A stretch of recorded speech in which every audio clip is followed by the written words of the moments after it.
Hello everyone दोस्तों, एक नए वीडियो में आप लोगों को फिर से एक बार स्वागत करते हैं। तो चलिए आज हम लोग बात करने वाले हैं भोजपुरी के पावर स्टार खेसारी लाल यादव के बारे में। खेसारी लाल यादव का एक न्यू सॉन्ग आया है हारमोनिया 2। यह सॉन्ग काफ़ी अच्छा खासा चल रहा है।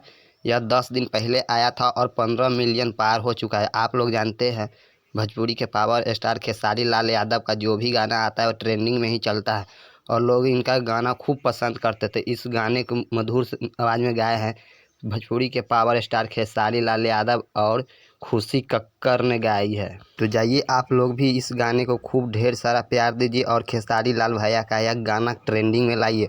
यह 10 दिन में 15 मिलियन पार कर गया है। गाना काफ़ी अच्छा खासा रिकॉर्ड तोड़ने वाले हैं और भोजपुरी के पावर स्टार खेसारी लाल यादव का कोई टक्कर नहीं दे सकता। आप लोग जानते हैं भोजपुरी के पावर स्टार खेसारी लाल यादव का जो भी गाना आता है वह सुपर हिट ही चलता है। आप लोग जानते हैं भोजपुरी के पावर स्टार खेसारी लाल यादव का यह गाना काफ़ी अच्छा खासा रिकॉर्ड तोड़ने वाला है। तो आप लोग दिल से सपोर्ट कीजिए और इस गाने को सुन